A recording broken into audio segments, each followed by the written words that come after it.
We're joined today on RealAgriculture.com by Jason Danard of TeamAuctionSales.com. Welcome today, Jason. Thank you, Sean. Jason, let's talk about the calf run. What can we expect from the calf run this fall? Well, that's a loaded question. A good question. You know, I guess everybody's kind of asking the same thing. What are we going to see? Are we going to see people retain heifers? I know that's a question that's being brought up a lot. Are we going to see an early run, a late run? My prediction would be that we're going to see calves sell a little bit later, and I guess looking back historically over the last 5 years, there's certainly a trend towards that. I do think as well you'll see some retained ownership. I guess generally speaking, the producers of Western Canada today are maybe a little bit more aware of what their options are, more so than in the past, and a lot of producers exercising those options. So is the calf? So you're suggesting the calf run could be a bit later, and is that mainly because of the amount of forage that's out there? I think that's certainly a reason. I think that generally speaking, we're trending that way anyway.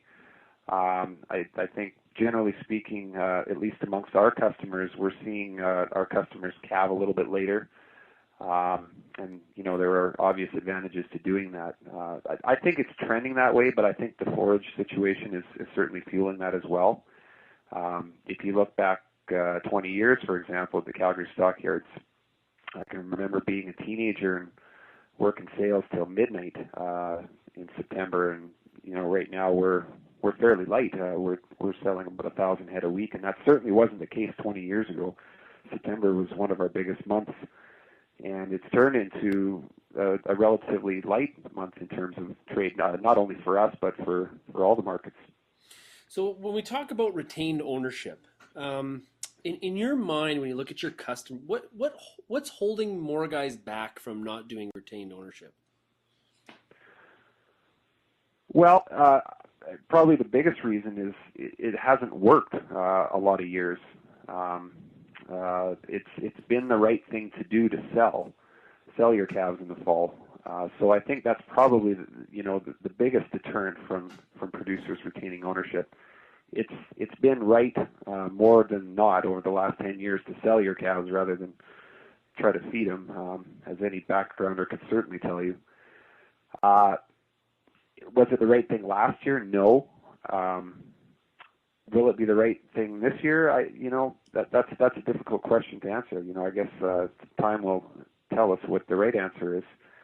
I think the marketplace this year will encourage a lot of producers to sell. If it were different, I think you would see a lot more producers retaining ownership. There's certainly some arguments for doing that. Okay, so if I was going to retain, if I was a cow-calf guy and I was considering participating in retained ownership this year, what is the market telling me that would lead me to believe that would be a good idea? Like, just, for people that don't necessarily think about this kind of stuff, why would you do that? Well, it's an excellent question. And I think if you talk to any custom feedlot in southern Alberta, they could give you a number of reasons for it.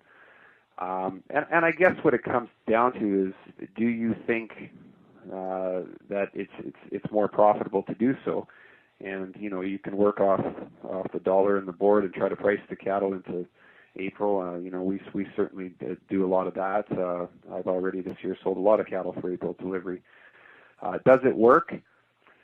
Well, I guess today it's awfully close. It's awfully close. I think if you're in a position to be feeding your own feed, the calves today will likely work. If you're trying to pay somebody to feed your calves, I don't think it works. And every scenario is different, of course. But to me, today's market is still a seller's market. So when we look back at the yearling run we've had, what would you say would be the evaluation of the ranchers? Obviously prices were healthy, but is it healthy enough to where they look back and say that was a really good run? Just talking to our own customers, I don't think you'd be hard pressed to find one that wasn't pleased with what took place marketplace this year. Obviously, there was profit in the cattle. Will they be back next year? Well, I guess it depends how crazy things are in the spring. My guess would be yes. Numbers are certainly tightening up, and we're feeling that. I think, everyone on the service side of the business is certainly feeling that right now.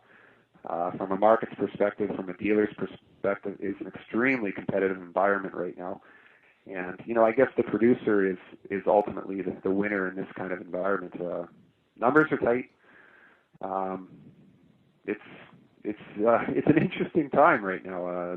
I personally am enjoying it, but it is awfully competitive. Mm-hmm. Okay, Jason. Well, thanks a lot for joining us, and we'll talk to you again very shortly in the future. Thank you, Sean.